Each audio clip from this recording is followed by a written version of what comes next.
So I just got done playing a super weird RPG. Specifically, an RPG Maker game called Space Funeral.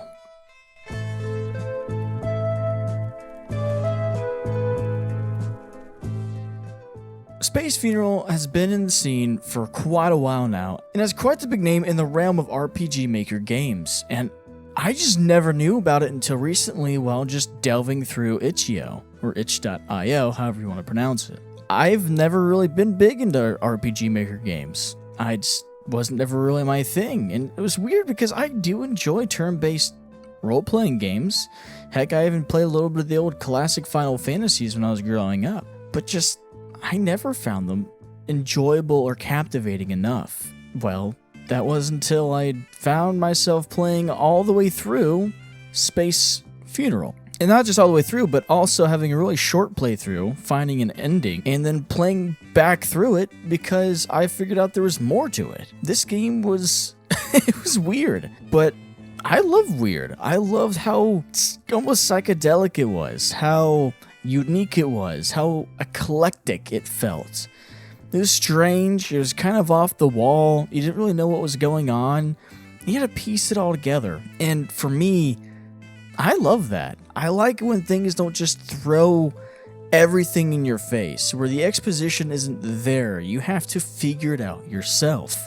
And the controls and everything else, it's just figure it out, which a lot of people probably wouldn't do well at, but in this particular case, I think it fits well. I don't think it needs a tutorial, plus it's an RPG Maker game. There's really only 5 buttons, 6 buttons you need to worry about. Your 4 arrow keys, the space bar, and your escape button. But this game made me feel something. Not necessarily something good or bad, just made me feel something, especially when you first open up the game and the first thing you see is your own character in a coffin, and this song comes on.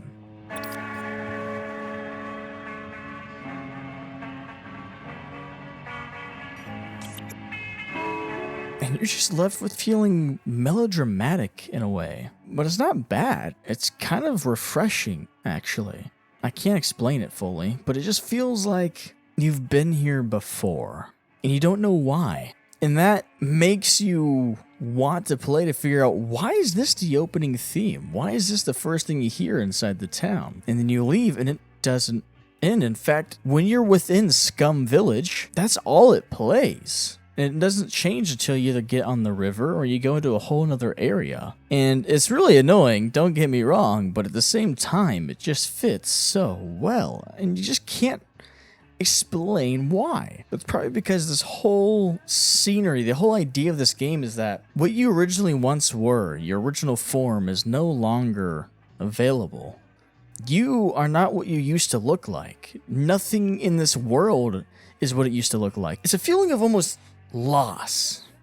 That's the word I'm looking for. It's a feeling of loss. This feeling is described very well through this song. And I don't even think this song is necessarily about that. It doesn't really change the fact of what it causes you to feel. As you probably already realized, this video is going to be very different from my other videos. In fact, I'm going scriptless with this one. I don't have a script. This is completely off the wall, right off the bat, right after playing the game, because I wanted to talk about it. And I'm going to rant a little bit, so if you don't like the style, that's okay, but we'll see how it goes. But anyways, my name is Turtle, and today we're going to be going over an overview of Space Funeral.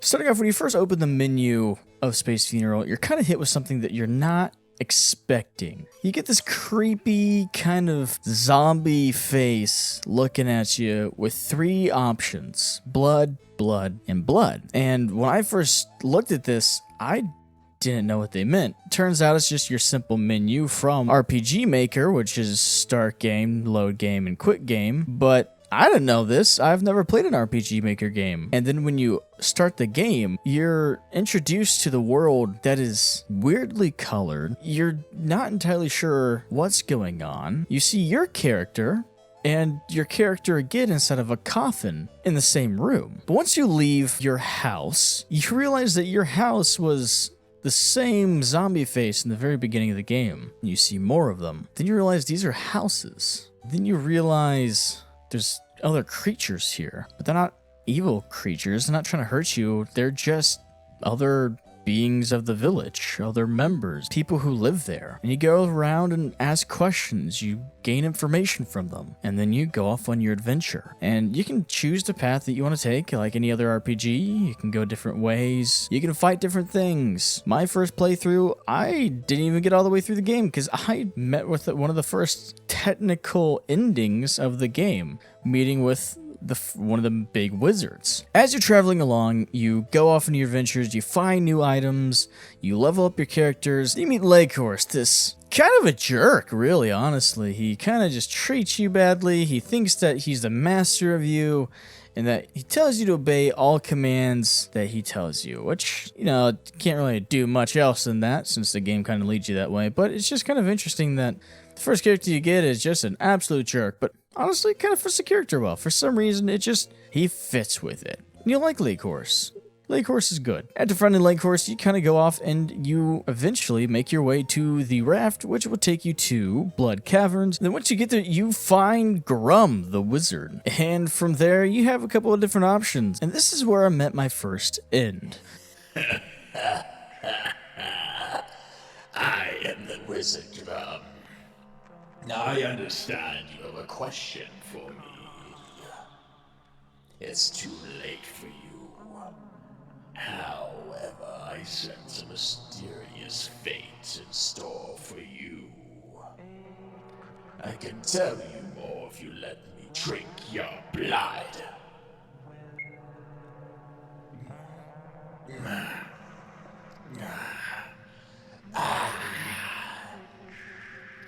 There. Although I did detect some minor ambiguities, perhaps if I could take one more sip.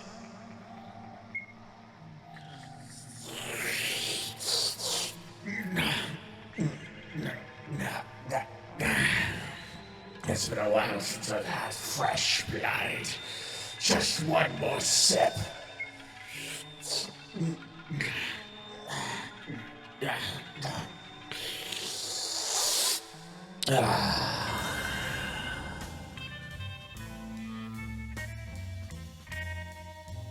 Letting him drink my blood, thinking it's gonna get me somewhere, but I was too gullible and found death instead. And there, I actually ended my first playthrough. I thought that was just the end of the game. I thought it was a short game, like, oh, you just go here, this is the only option, that's it.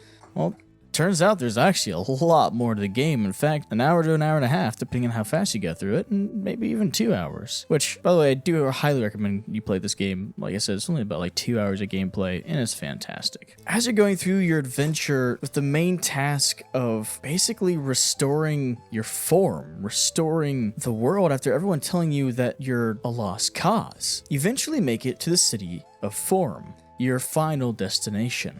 And it's here where everything makes sense, where everything begins to fall into place. You meet someone called Moon. Moon begins to describe why he's going about doing everything he's doing. On the walkway up to meeting Moon, you see all the assets, all the different sprites for all the different characters and NPCs you interact with. And then you start to kind of piece it together, especially when she starts talking about who he is. Moon begins to go on and talk about how he was an artist searching for perfection, so he went to the city of Forms. This capital of Forms was, well, perfectly made, but its perfection was bland, and it had no inspiration. It lacked creativity, and Moon took this as a slight against himself and an artistry in general, so he sought to fix it. And that's when he decided to change Forms for good. Not just by changing everything around it, but by changing it in the deepest sense. By going into the codes and into the assets of the game and changing what they were. It almost becomes kind of metaphysical in a way, in its own right. In this case, it's metaphysical about the world they live in, not the world that we live in. But it's combining the two and almost breaking the fourth wall. He goes in and changes everyone in the kingdom. he begins to change assets, which not only affect the capital, but start corrupting the surrounding lands. And then we end up with all of these weird and strange looking creatures and NPCs and buildings, and suddenly there's errors. Because these errors are getting caused because when you change something or replace something, and if you mess something up, especially when it's named, then there's a chance that you can create an error to where the path no longer exists, or if the path gets corrupted, it can be replaced with something else. And that was what was happening. It was going so far that, as he said himself, it was becoming so formless, it was falling apart. There's so many ways you can interpret the story, and I'm not going to say that there is any right or wrong way. But what I can say for sure is that this game is definitely a horror game of sorts. It's not your traditional one, but it does have horror elements, and in a way it's body horror. After you defeat Moon, the world begins to shift, begins to shake, begins to transform one final time. This time for good, or at least you assume so. You rush out of his lair, and after a few moments of the world changing, the game fades from black to a standard RPG Maker world. And you realize that Moon realized what game it was in. You realize that they realized where they were. Not necessarily that they were part of a game, but that they weren't truly themselves. It begins to make sense as to why Lakehorse was the way he is, why he was so pompous, why he treated you the way he did, because he was a prince. And this was stated when you meet his brother, but now you see his true form, and now you see what they were talking about when they said true form. You go to a wizard who says he can't help you with his form, and you're wondering, well, what other form does he have? This is the only form you know him as. Until now. And you also get to see your own form as well. And you realize that this world is finally back to normal. But then you realize that you begin to see what Moon was saying. When you look at this new world, and then you begin to realize maybe there's some truth to what Moon was saying. I mean, think about it. You beat Moon, and you change the world back to the way it was. Great. You find your true form again, and then you begin to look as a player and realize it's boring. It's bland. It's everywhere. You begin to wonder if the game wasn't changed by Moon, if he didn't take artistic liberty, if he didn't change things the way he changed them, if he didn't corrupt the world, would you have ever given this game, this world, the chance it deserved? Would you have met these characters that you've met? Would you have gone on these journeys that you went on? I know I wouldn't have. Because one of the things that kept me from playing RPG Maker games is how bland they all seem to be. How empty they feel. How perfect it all seemed. And that's what drew me into this game so much, and why I stuck around to finish it, and why I came back after already finding an ending, because I wanted to play all of it. I wanted to see everything this game had to offer, and that's all due to the weird artistic look of everything. And in that case, I have Moon to thank for that. Because if he didn't change everything, if he didn't make the perfect world imperfect and formless, then I would never have given it a second chance. Heck, I wouldn't even given it a first chance. I would never even think about playing the game. And though I don't necessarily agree with how Moon went about doing it, in a way, Moon saved them. Because they don't exist unless we play the game. They don't live until we live through them. And it's Moon who brought us here. And it's Moon who encouraged us all the way through till the end.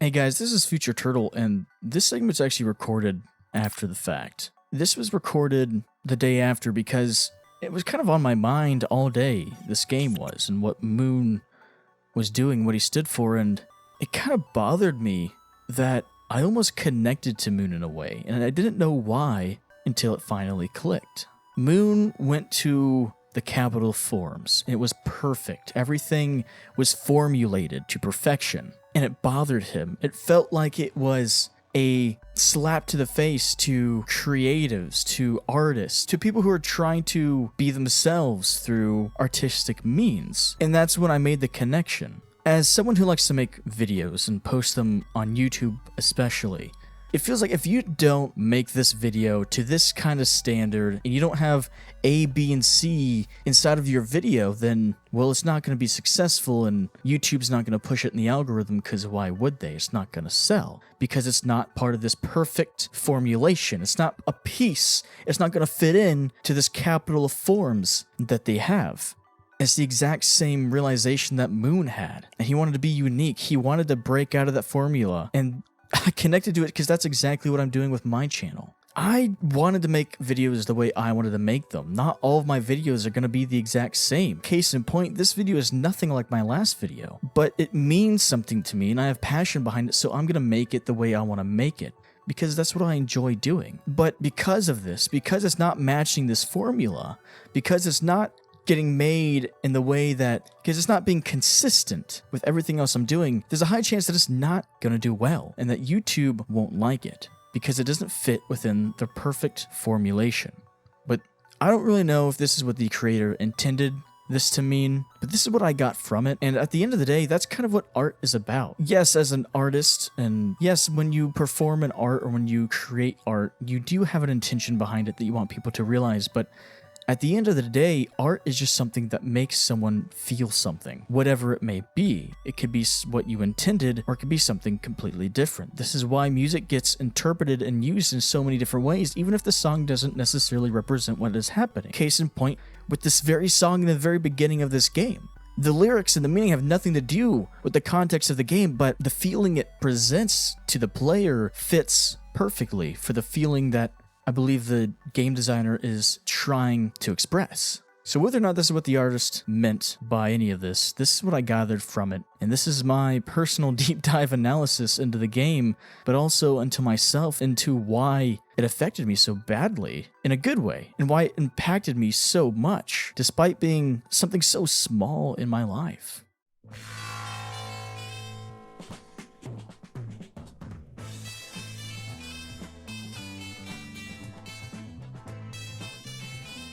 Space Funeral is the first RPG Maker game that I've played all the way through, and that I've enjoyed every bit of it. I liked how weird and eclectic it was, how it kind of bordered on the horror aspect of things, how it felt so unknown, and how it didn't hold your hand. It wasn't difficult, but it felt like I had a say in what was happening. This game was fantastic, and you don't even have to pay a dime for it. This game only takes about an hour and a half, 2 hours to play, and it's worth every minute. Even going through the replay, even playing it again after finding the first technical ending. And I know for a fact I didn't find everything in this game. There's probably a lot more to this that I haven't seen.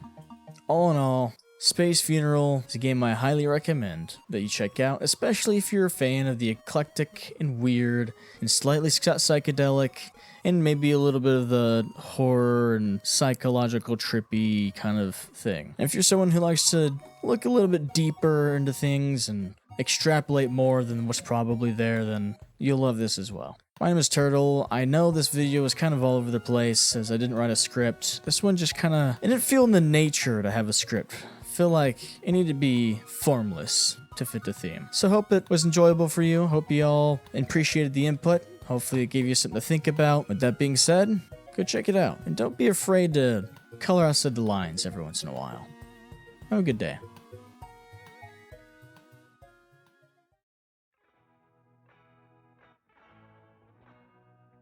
Also, one final thing, if you've made it this far, first off, thank you so much for staying here. And I hope you enjoyed this long-form format. If you enjoyed it, please let me know down in the comments and like the video so that way I know that you want more of it. I'm not saying, oh, I like and subscribe right now. No, I don't care if you subscribe or like. That's up to you.